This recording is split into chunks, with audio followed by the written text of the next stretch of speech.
سلام و درودی به پایان دوستان عزیز. الحمدلله امروز خرسندی برای ما فرا رسید. خرسندی که پاری نبود برادرای قطعی همکاری میکردیم. امروز با قطعی برادرها خیلی صحبت کردیم. این صحبت واقعا توغری گرفت. اکای حسن جان هستی در مارکت میتونید در مترو پراسپکت میتونید با مغازه اسلامی مقصد به همه اوجه معلوم است. در پیش مسجد برای ما چو کرد زمزم مارکت نیو زمزم عمره، یعنی که حج عمره روان میکنیم. مادران پدران خواهرانی که میخواسته حج عمره روید یا که بچه‌هایی که میخواسته پدر مادر روان کنه رقمای در روی اکرانن. اکای حسن جان است، آفیس شو هست مغازین کلون زمزم مارکت زمزم عمره میه ان شاء الله رقم‌ها هستن. قطعش صحبت میکنیم. اکای حسن جان سلام علیکم.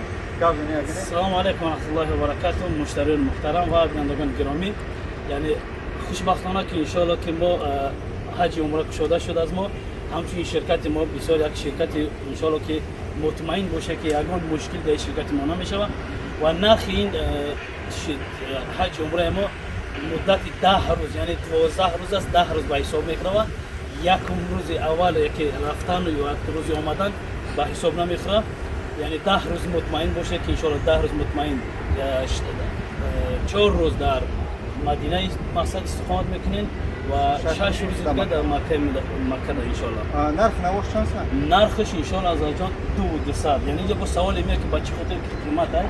یعنی اینجا ما و دیگه شرکت ها همچون کارو که شرکت ما همچون از همون شرکت های همون برادرای مقصد قطران فرق بین اینا چی فرق داره که مثلا 1800 و 1600 ایمو 200 فرق اینو در چیه که مقصد ایمو همه چیزش مهیا است. توی خیلی که باورسی میگن صوف کلچینا همون در داخلش میشه. حتی یگان چیز ای کسی خیلی با خاطر همین رفت و آمد و سیاحت رسخود نمیکنی با غیر از اینکه یگان چیز برای خود توفه اگر بخری اینا در حساب ما نمیشوند. 200 10 روزه انشالله. اگر رفت 12 روزه مثلا ما 10 روزه که حتمی 10 روزه با قید میگیریم با خاطر که روز اول روز آخر با حساب نمیخورم.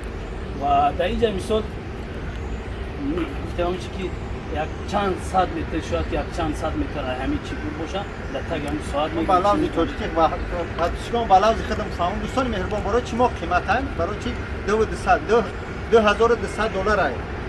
خود گراجانی روسیایی خود گراجانی تاجیکستانی 2200 دلار. گراجانی تاجیکستان خدمت پاسپورت تاجیکی داره. ای خدی ازبکستان میپرن سمالو. خدمت گراجانی روسیه ای مسکو میپرن ان شاء الله. بعد یک چیزی را فراموش نکنید دوستان، وقتی که اگر که ما تو حرکت داریم تا 20 چیزلا را 20 نفر یا 30 نفر جمع گیر کنیم ان شاء الله حرکت میکنیم. بریم شو همه را نشان بدیم با نشان بدیم که برای چی با قیمت تریش در برای چی نرخ نواش که در تای ساعت اگر خدمت که خانه خدای دیگه باشه یک برها اون تای حرم دامزی حرم مکه میبرد نزدیکی هم مکه خورد خوراک جای خواب راهپلی همش در درونش میدروه. یعنی ده 2200 دلار یگان چیز ما سر از خودم میبینیم. با غیر این یکی مثلا چکلا میره در اونجا تحفه میخره یا که یک خدمت که بعدی اوجن میخزه یا که بعدی چی زفتر یگان ششلی فاشلی کنه میفره و یک سه خدمت میخره. اصلاش ان شاء الله در درون همین 2200 دلار میدروه.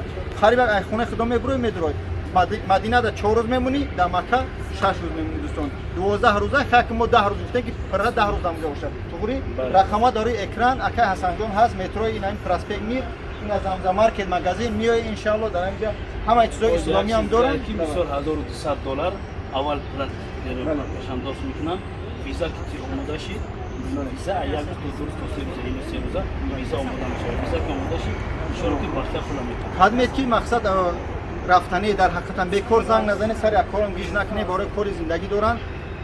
خطوشون صحبت میکنه نیمی فلامتی تو ویزا و مقصد این دکومنتو تا ساز میکنن. خربی رفتن از تدکای سوما میسپوره ان شاء الله پرواز میکنیم میریم ان شاء الله. اونجا چی میگن راه بلد خوب است میبره سوار میکنن با میوره تو به سری و تمام جای مکه و مدینه را جاهای تاریخی را ان شاء الله نشان میده.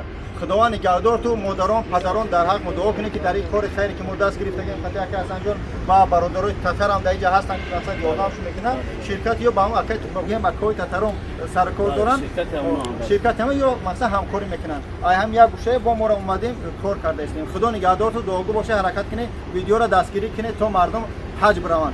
20 چیسلا پرواز دوستان کسی چی میکنه دریا کن 2200 دلار. السلام علیکم.